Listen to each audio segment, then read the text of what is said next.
What's Gucci, y'all? We got One Piece 1108. You already know the role. I'm finna get into my commentator bag. You know what we do for these chapter reviews. So let's get right to it. The chapter starts off with Caribou still pleading to Van Augur and Catriona Devon about joining the Blackbeard pirates. Caribou says, if you guys kill me here, Blackbeard will have your heads. He then says he has extremely valuable information that's hard to come by. Obviously, we know that this is Shirahoshi, also known as Poseidon, and Pluton, what we just got done with underground in Wano. We know Blackbeard's goal, which is world domination, so this was pretty smart on Caribou's part to kind of use his information to leverage to gain what he wants. On the other parts of Egghead, the pacifistas are literally going to work on the Marines. We have the Vice Admirals Bluegrass, Hound, Guillotine, and Doberman, and they give their remarks regarding the pacifistas. We also have Vice Admiral Hound asking whether or not calling off the Buster Call is a possibility for right now. Ultimately, they shift their focus towards taking Bonnie's head since she has full control over the pacifista. We shift over to Vice Admiral Tosa,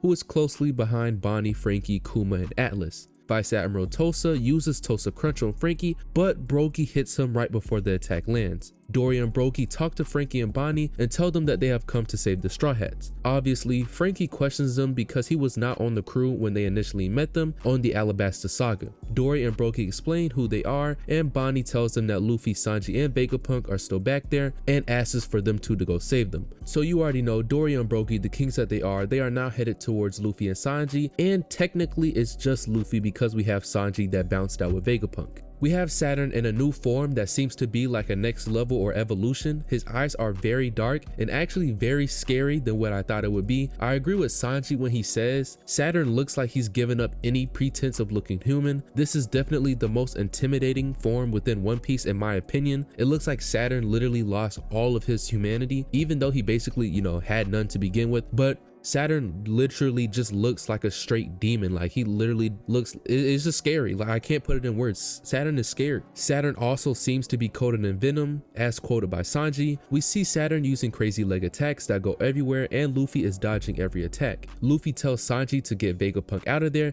even if Vegapunk is moaning about the pain, because we literally just had Vegapunk saying that by his medical knowledge, he knows that if he moves, he's going to die. So pretty much this really didn't make that much sense to me with Luffy telling Sanji to do this, because either way you look at it, Vegapunk was always going to die in either scenario. So at this point, who cares? Sanji grabs Vegapunk and runs a little bit, but within seconds, Kizaru kicks Sanji straight to the chin, causing him to drop Vegapunk, and then we have Kizaru shooting a laser right through Vegapunk's chest. So at this point, we already know Vegapunk is cooked, but Sanji recovers quickly and grabs Vegapunk, then runs away with him. In an amazing final panel, we have Luffy locking in and grabbing both Kizaru and Saturn, saying, there's no way I'm letting you escape, right? Also, similar to Saturn, Luffy looks as if he's turning a little crazy. It's just the look that's in his eyes that is throwing me off, because I feel like we've never saw Luffy like this before, and some of Luffy's humanity might be slipping away, but in a good way. But he's looking like he's turning crazy. Like this is like a sociopath, psychotic Luffy right here. Finally, we have what looks like a cardiac monitor, and it seems to be flatlining with Vegapunk on the screen, so it seems to be some type of pre-recorded program message that goes off across the world when Vegapunk's heart stops. We only get a part of the message, and it says, I'm sure this message will come as a shock for you all,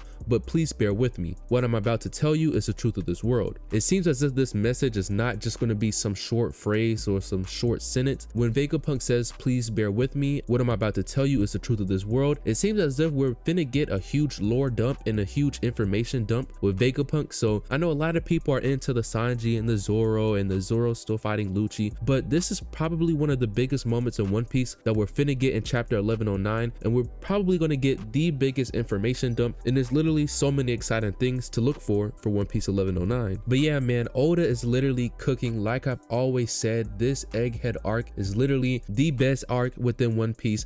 Maybe we put Marineford on an asterisk, those compete, but for me, honestly, this arc has been just straight fire. You can't tell me nothing, and I don't care what you say. The amount of action we've had this arc, the amount of story building, the amount of lore, the amount of world building we've had this arc, there's no way in heck you can tell me that any other arc in One Piece is better than the one we're going through right now. So I feel bad for the people that's not reading One Piece right now, because it's straight fire. So y'all let me know what y'all think about the chapter. What do y'all think is gonna happen next chapter with the information information dump we're finna get from Vegapunk. We also have Zoro still fighting Lucci, so hopefully they can wrap things up because I'm sick and tired of seeing this man Zoro fighting Lucci. We all know he can beat Lucci, so I don't know what Oda doing there. I was just hyping you up, Oda, but you know, you're not cooking with this Zoro fight. You need to find a way to go ahead and wrap that joint up. I want to see what happens between Luffy, Kizaru, and Saturn. Like, is Luffy going to be able to hold off both of them at the same time until Dory and Brokey show up? And also, we had the ancient robot eyes who lit up like a couple chapters ago, and we still kind of haven't got full information regarding what's going to happen with that robot. So it's a possibility that this robot is going to pull up as well. We had the Kizaru awakening that I was kind of thinking that was going to happen. At this point in time, and we're at the end of the arc, I really don't see Kizaru getting an awakening with his devil fruit. Obviously, it would probably be overpowered now that I'm thinking about it, and it wouldn't be a good thing to add into the story at this point in time. So I hope you guys enjoyed this video. Make sure you guys like and subscribe to the channel, and until next time,